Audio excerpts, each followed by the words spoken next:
হ্যাঁ বলবে, 100 বার বলবে, কারণ ঋদ্ধি যা বলছে সেটা একদম ঠিক। ওনারা এরকম কাজ কখনো করতেই পারেন না। কিন্তু দিদুন, প্রশ্ন তো একটা থেকেই যায়, এই টাকাগুলো ওনাদের কাছে কি করে গেল? এর আনসার কিন্তু এখনো ওনারা দিতে পারেনি, কি দাদা ভাই, তাই তো? আমরা উত্তর দিতে পারছি না, তার কারণ আমরাও জানি না কি। আর তোমরা ঠিক যতটা অবাক হয়েছো, আমরা ওই ব্যাগটা দেখে ততটাই অবাক হয়েছি। আরেকটা কথা কি বলো তো, এই এতগুলো টাকা দেখে তোমরা অভ্যস্ত, কিন্তু আমাদের মতো নিম্ন মধ্যবিত্ত পরিবারের মানুষরা এত টাকা একসাথে দেখে অভ্যস্ত নয়। তাই একটা ব্যাগের মধ্যে ওই টাকাগুলো ফেলে রেখে আমরা নিশ্চিন্তে ঘুমোতে পারবো না। তাই তো, এ তো 2-1টা টাকার ব্যাপার নয়, অনেক টাকার ব্যাপার। এতগুলো টাকা কারোর বাড়িতে আছে জানলে কেউ নিশ্চিন্তে ঘুমোতে পারবে না।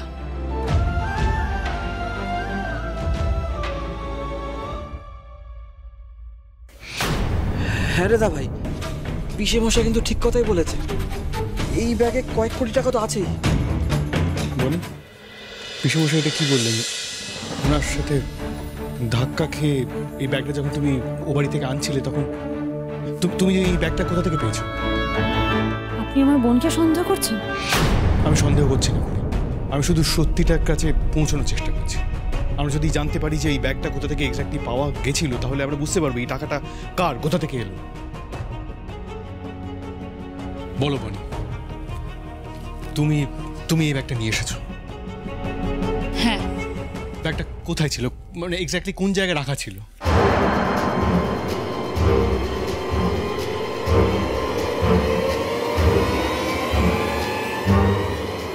আসলে যখন সব ব্যাগ ট্যাগ নিয়ে আমি গাড়িতে তুলছিলাম, তখন কুণালবাবু আমাকে বললেন যে আরেকবার গিয়ে চেক করে আসতে, যদি কিছু রয়ে টয়ে থাকে। তখন আমি পুরো ঘর চেক করছিলাম, তখন বড়দির আর জামাইবাবুর ঘর থেকে ওই একটা ব্যাগ দেখতে পাই। তখন আমি ভেবেছিলাম যে হয়তো মেজদিন আঁকার জিনিসপত্র রয়েছে ওখানে, তাই আমি ব্যাগটা বাকি জিনিসগুলোর সাথে এখানে নিয়ে চলে আসি। তখনও তো তাড়াহুড়োর মধ্যে আমার মাথায় ছিল না, আর ওই ব্যাগে যে টাকা আছে এই বিষয়ে আমার কোনো আইডিয়াই ছিল না। আর পিসেমশাইটা ঠিকই বলেছে, তখন ঘর থেকে বেরোনোর সময় পিসেমশাইয়ের সাথে আমার ধাক্কা লাগে, আমার ব্যাগটা তখন পড়ে গেছিল। পিসেমশাই হয়তো তখনই দেখেছিল যে ব্যাগে টাকা আছে, কিন্তু আমাকে কিচ্ছু বলেনি, চুপচাপ ব্যাগটা আমাকে কাঁধে তুলে দিয়েছিল। আর ওই ব্যাগটা আমাদের বাড়িতে কি করে এলো, ওটা কার ব্যাগ, এই বিষয়ে আমি কিচ্ছু জানি না মেজদি। আমি নিজে হাতে আমার বাড়ি ঘর দোর ঝাঁট দিই, আমি 2-3 দিন আগেও এই ব্যাগ দেখিনি। ব্যাস, তার মানে তো কনফার্ম এটা ব্রোয়েরই টাকা। মনিনা ভুল করে ব্যাগটা নিয়ে এখানে চলে এসেছে, আর মেশো সবটা জানতো, তাও চুপ করেছিল। মম ব্রো আমাকে কাউকে বলেনি টাকার কথাটা, চুপি চুপি ব্যাগটা হাতিয়ে নেবে বলে।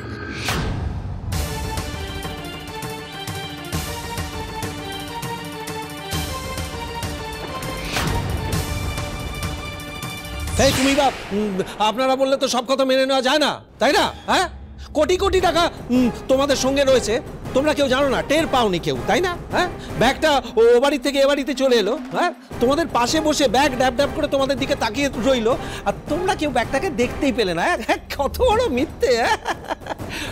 বৌদি, আমি বলে রাখলাম, মা আপনি শুনে রাখুন, এটা কিন্তু একটা বড় গেম প্ল্যান। আমি এদের সবার মুখোশ টেনে খুলে দিয়েছি, আপনারা সবাই ব্যবস্থা নেবেন, এরকম ভয়ানক ক্রিমিনালদের এই বাড়িতে ঠাঁই দেবেন না। পিসেমশাই,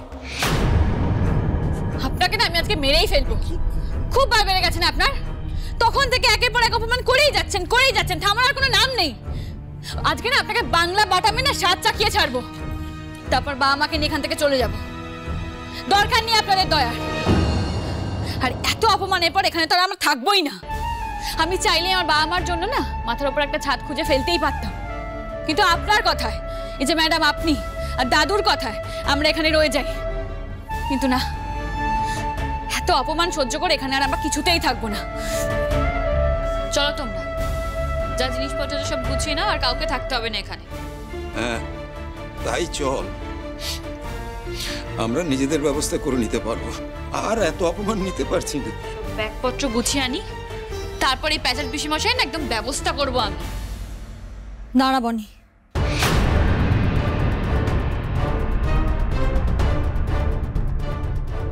তোরা যাবি, কিন্তু সসম্মানে মাথা উঁচু করে ফিরে যাবি।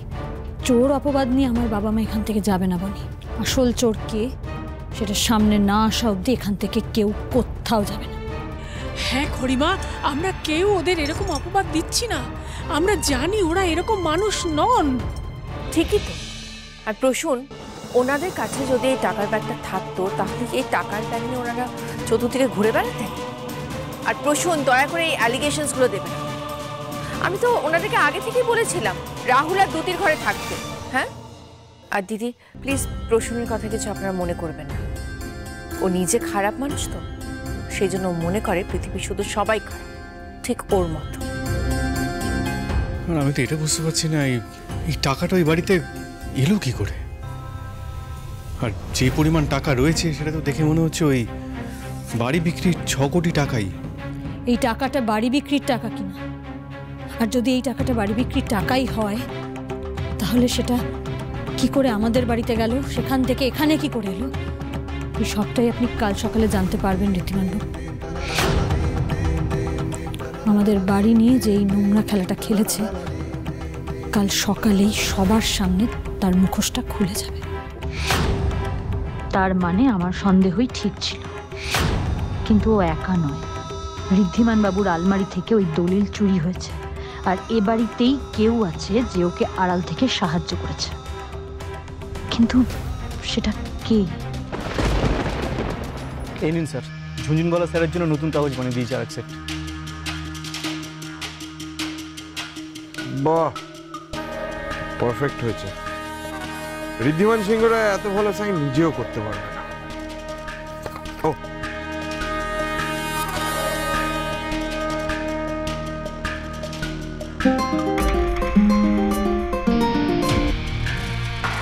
হ্যাঁ, কি আর বল ব্রো, তুই কোথায়? নিজের ভাগ্য পাল্টাতে এসেছি। হোয়াট? একবার মোটা টাকা মিস হয়ে গেছে তো কি হয়েছে, আবার আমি একটা বড় টাকার হাত মারবো। আমি সব ব্যবস্থা করে ফেলেছি, বুঝলি? এবার আর নো ঝুপড়ি, নো ফুটপাথ, এবার খালি কোটি কোটি টাকা। এদিকে সব ঘেটে গেছে ব্রো। কেন, কি হয়েছে?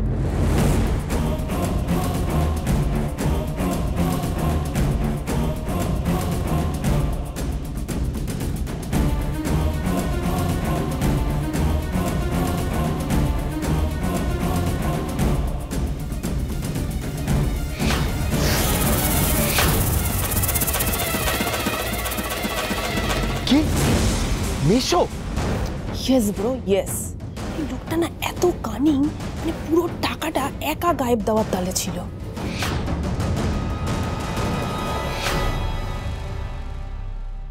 মিশো এত বড় গেম খেললো আমাদের সাথে। চেচে সাপের লেজে পা দিলে তো বিষ ছোবলটা তোমাকে খেতেই হবে।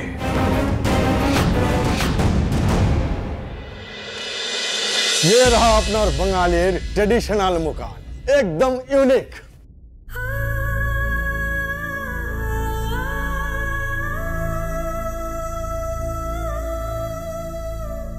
सब पेपर वर्क रेडी होती? हाँ हाँ हाँ, हमारे एकदम खास मानुस আছে, ও কাগজ भी बनाচ্ছে এখন। तो फिर उसको भी बुलाइए, हम उसको थैंक यू बोलती।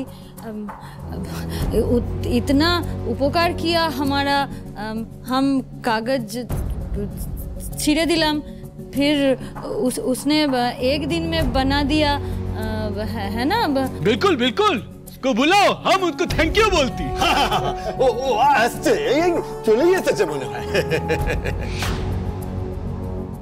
আমার সন্দেহ যদি ঠিক হয় তাহলে রাহুলই এই কাজ করেছে। আমি এসে গেছি।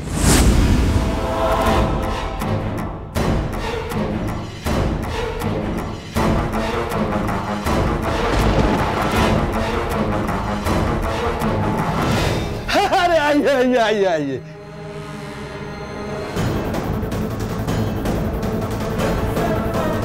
এই যে প্রপার্টি পেপারস।